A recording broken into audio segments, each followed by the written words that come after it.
មិនថាឆ្នាំនេះឬឆ្នាំមុនកន្លែងអាងត្មែងនេះគឺថាមនុស្សច្រើនរាល់ឆ្នាំតែម្ដងហើយនេះដែរគឺជាទិដ្ឋភាពបងប្អូនគាត់បានមកលេងអាងត្មែងនៅរដូវកាលជុំបិណ្ឌហ្នឹងគឺបិណ្ឌ15បងប្អូនដូចបងប្អូនបានឃើញស្រាប់អញ្ចឹងគឺថាបងប្អូនគាត់អត់ដឹងមកពីណាខ្លះទេគឺថាច្រើនមែនទែនមានតាំងវិជ្ជាយន្តមកផងបើកឡានមកផងម៉ូតូមកផងហើយអ្នកដែលមានគូមានអីគឺមកលេងនៅហ្នឹងគ្រប់គ្នាហើយអ្នកដែលមកលេងស្រុកហើយកន្លែងលេងកម្សាន្តនេះគឺអត់ទៅតាណាឆ្ងាយពីខេត្តបន្ទាយមានជ័យទេដែលស្ថិតនៅក្នុងភូមិតាសៀវភូមិកូកឋិនស្រុកថ្មពួកខេត្តបន្ទាយមានជ័យដោយបងប្អូនបានឃើញទស្សនវិជ្ជានឹងស្រាប់គឺថាមនុស្សមកលេងគឺច្រើនមែនទែន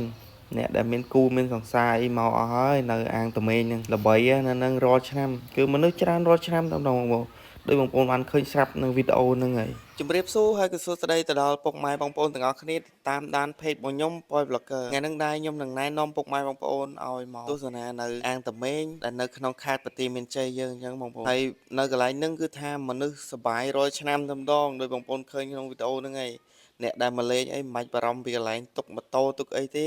គឺមានពូខាងសន្តិសុខនៅខាងហ្នឹងគឺគាត់យាមឲ្យតែម្ដងយើងមិនបាច់ខ្វល់ថារឿងម៉ូតូរឿងអីបានទេហើយបើសិនជាយើងផ្ញើម៉ូតូជាមួយពូខាងសន្តិសុខភូមិហើយយើងក៏បានដើរមកតែកន្លែងហ្នឹងមិនខ្វះទេរបស់ញ៉ាំមានអ៊ំពូមីងកលក់នៅតាមគៀនហ្នឹងបងប្អូនយើងអាចទិញអីគាត់ញ៉ាំបានហើយបន្ទាប់មកខ្ញុំក៏បានដើរចុះទៅខាងក្រោមដើម្បីមើលបងប្អូនគាត់មកលេងគឺថាគឺចុះមកគឺមនុស្សច្រើនមែនទេបងប្អូនដូចឃើញក្នុងវីដេអូហ្នឹងហើយមិនដឹងមកពីខាងណាខ្លះទេជុំបិណ្ឌឆ្នាំនេះគឺមនុស្សច្រើនជាងឆ្នាំមុនបងប្អូនដោយសារបងប្អូនគាត់មកពីធ្វើការគាត់មកលេងផ្ទះមកលេងស្រុកទៅមានគ្រួសារអីខ្លះគាត់បានមកជុំគ្នាមកលេងទឹកនៅអាងត្មែងអញ្ចឹងហើយក៏សូមអធិស្ឋានបងប្អូនទាំងអស់គ្នាថ្ងៃហ្នឹងដោយសារតាសលេងរបស់ខ្ញុំគឺ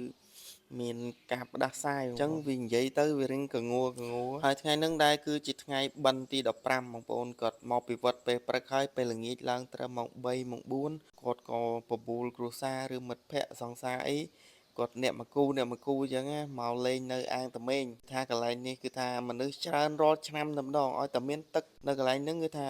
តែងតែមានបងប្អូនឬថាអ្នកនៅខាងណាទេខាងផ្គំភៀសនាងវៀនមកអីភូមិថ្មីអីគឺទៅអស់ហើយនៅកន្លែងហ្នឹងហើយបន្ទាប់ពីខ្ញុំបានថតនៅម្ខាងនោះហើយខ្ញុំក៏បានដើរឆ្លងនៅម្ខាងនេះទៀតដោយសារម្ខាងនេះទៀតគឺថាមនុស្សមិនចាញ់នៅខាងនោះប៉ុន្មានទេគឺទៅច្រើនមែនទែននេះគឺទស្សនវិជ្ជាដែលយើងមើលពីខាងនេះទៅហើយខាងនេះក៏មានបងប្អូនគាត់លក់គាត់អីដែរបើសិនចង់ញ៉ាំអីឬអង្គុយញ៉ាំអីចឹងអាចទៅទិញនៅកន្លែងគាត់ញ៉ាំបានហើយមិនដឹងថាបងប្អូនគាត់មកពីណាខ្លះទេគឺតង់កយន្ត